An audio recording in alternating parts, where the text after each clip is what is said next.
ব্যক্তিগতভাবে 1810টা বাড়িতে যাদের সাবসিডি ঢুকে গেছে এবং কানেকশন আজকে দেওয়া হলো, তারা অ্যাপ্লাই করেছিল অনেকে আগে অনেকে পরে, কিন্তু আগের সরকার এই কর্মসূচিকে গ্রহণ করেনি, তাই তারা সাবসিডিও পায়নি, কানেকশনও পায়নি।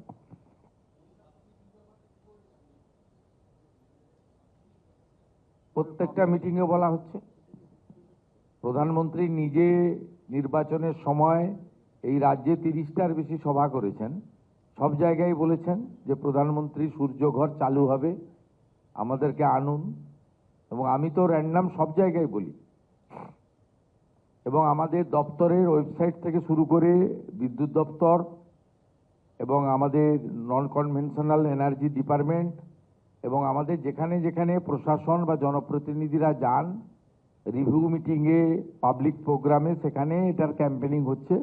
এছাড়াও আপনাদের এই যে পোর্টাল বা আমাদের ওয়েবসাইট, তাতে ডিটেলসে বলা আছে সিস্টেম। 100 ইউনিটের ক্ষেত্রে 30,000 টাকা সাবসিডি পাবেন, 200 ইউনিটের ক্ষেত্রে 60,000 টাকা পাবেন, 300 ইউনিটের ক্ষেত্রে 78,000 টাকা পাবেন। আমরা বাজেটে প্রভিশন রেখেছি আগস্ট মাস থেকে এসসি এসটি পরিবারগুলি তারা 100 ইউনিটে 5,000 অতিরিক্ত, 200 ইউনিটে 10,000 অতিরিক্ত, 300 ইউনিটে 15,000 অতিরিক্ত পাবেন।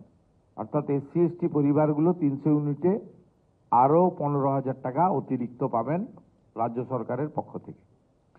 এদের এখানে বর্তমান 100 ইউনিটে 50,000 টাকা লাগছে। সাধারণের ক্ষেত্রে 30,000 টাকা ভারত সরকার সাবসিডি দিচ্ছে, 20,000 টাকা বেনিফিশিয়ারিদেরকে লাগাতে হচ্ছে।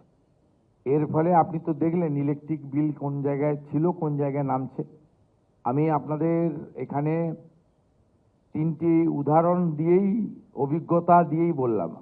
আমাদের কথা তো আমরা আমাদের মতো করে বলবো, কিন্তু যারা অ্যাকচুয়ালি বেনিফিশিয়ারি বা বেনিফিট পেলেন তাদের অভিজ্ঞতাটাও আপনাদের সামনে এই কারণে তুলে ধরলাম, যাতে এদেরকে দেখে, আমাদের 1 লক্ষ কোটা আছে এই ফাইন্যান্সিয়াল ইয়ারে, আমরা চাই 5 লক্ষ হোক। মহারাষ্ট্র 26 লক্ষ করেছে, এবং আমি অনারেবল সিএস এবং এফএসকে দায়িত্ব দিয়েছি যে আমরা ফাইন্যান্সিয়ালি উইক যারা নিজেদের বেনিফিশিয়ারির পার্টের যে অর্থ দিতে পারছে না, তাদেরকে আরও কিভাবে অর্থ দিতে পারি, যাদের বাৎসরিক আয় একটা কিছু ক্রাইটেরিয়া ঠিক করে। সকলের জন্য তো সম্ভব নয়, তো একটা ধরুন কৃষক পরিবার, এসসি এসটি পরিবার, পাহাড়ে থাকা পরিবার, জঙ্গলমহল এরিয়া, বা ইকোনমিক্যালি বছরে 3 লক্ষ টাকা পর্যন্ত আয় যেসব পরিবার, এরকম একটা কিছু ওনারা একটা নিয়ম মডালিটি তৈরি করুন, করলে আমরা রাজ্য সরকারের পক্ষ থেকেও কিছুটা যোগদান করব। আমরা চাই এটা খুব পপুলার হোক। এটা পপুলার হলে ইলেকট্রিকের বিল মেটানোর জন্য, যে বিশেষ করে ডোমেস্টিকের ক্ষেত্রে যে ওভারবার্ডেনটা হচ্ছে, এটা ইকোনমিক্যালি অনেকটা রিলিফ হবে এই প্রান্তিক পরিবারগুলো।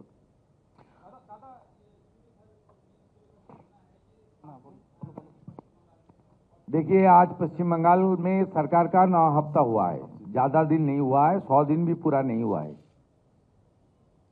हमारी संकल्प पत्र में और प्रधानमंत्री जी जो कैंपेन का लीड किया था, उन्होंने खुद बताया था क्या क्या होने वाला है पश्चिम बंगाल में। जल जीवन मिशन का काम होगा, प्रधानमंत्री आवास का काम होगा, प्रधानमंत्री ग्राम सड़क योजना का काम होगा, आयुष्मान भारत चालू होगा, 125 दिन का काम, विकसित भारत जी राम जी। ये जो बहुत सारा मुद्दा है जो बेनिफिशियरी ओरिएंटेड है, सीधा फाइनेंशियली वीक जो हमारी जनता है उनको सीधा मिलेगा। ये सब इसके अंदर प्रधानमंत्री सूर्यघर भी था। पिछले सरकार सेंट्रल गवर्नमेंट के ये प्रोजेक्ट को एक्सेप्ट नहीं किया, और जिन्होंने पोर्टल में अप्लाई भी किया उनको प्रोसेस भी नहीं हुआ।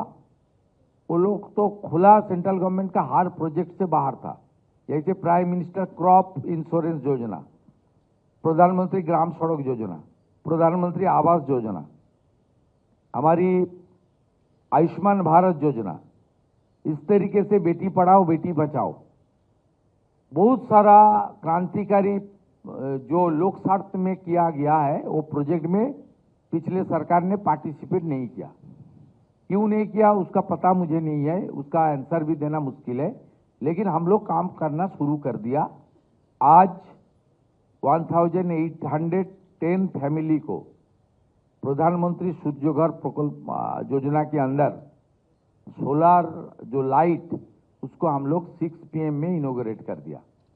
मेरा साथ मुख्य सचिव जी है, सरकार का पूरा आधिकारिक लोग है, और जो डिपार्टमेंट है नॉन कन्वेंशनल एनर्जी उनका प्रिंसिपल सेक्रेटरी और जो प्रोजेक्ट डायरेक्टर है, जो लोग ये काम को पूरा किया, और पावर डिपार्टमेंट के साथ इसका रिलेशन है, पूरा पावर डिपार्टमेंट साथ है।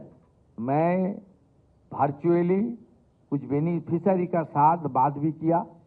एक दार्जिलिंग का बेनिफिशियरी था, एक मालदा का था, 4 था, एक ईस्ट मिदनापुर का, एक बीरभूम का। वो आपने जो एक्सपीरियंस अनुभव बताया वो आपका सामने ही आ गया है। इसलिए हम लोग एक छोटा कार्यक्रम, लेकिन इसका मीनिंग बहुत बड़ा है। महाराष्ट्र में 26 लाख बेनिफिशियरी जनता को मिल रहा है। बंगाल को भारत सरकार ने इस फाइनेंशियल ईयर में 1 लाख का कोटा दिया है। हम लोग इससे ज़्यादा भी करूंगा। इसका साथ साथ भारत सरकार जो सब्सिडी दे रहा है उसका बाद भी पश्चिम बंगाल सरकार की ओर से शेड्यूल कास्ट और शेड्यूल ट्राइब फैमिली को हर 100 यूनिट में एडिशनल 5,000 रुपया एडिशनल सब्सिडी के रूप में मिलेगा।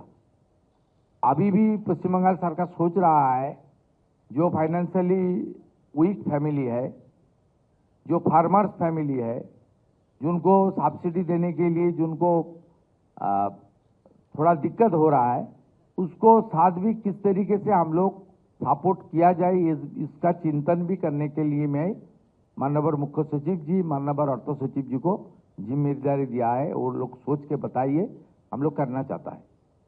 দাদা, জেলাগুলোতে যত সহজে ইনস্টলমেন্ট হচ্ছে, ইনস্টলেশন যত সহজে হচ্ছে, কিন্তু কলকাতার ক্ষেত্রে তো একটা বড় সমস্যা হচ্ছে এখানে প্রচুর ফ্ল্যাট বাড়ি এবং জায়গার অভাব। সেক্ষেত্রে কলকাতার মতো শহরের ক্ষেত্রে বিকল্প কোনো ব্যবস্থা যদি মানে ভাবা যায়। দপ্তরের সঙ্গে কথা বলবো।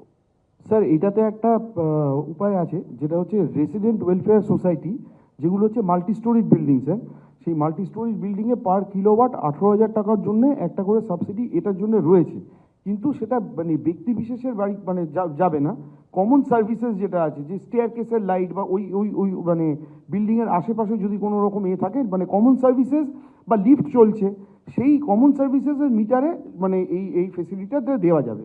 তো ইন্ডিভিজুয়াল বাড়ির বাইরে এইটাও আপনি এই স্কিমটা ভালো করে আপনি বানিয়ে আপনার কেএমসি কে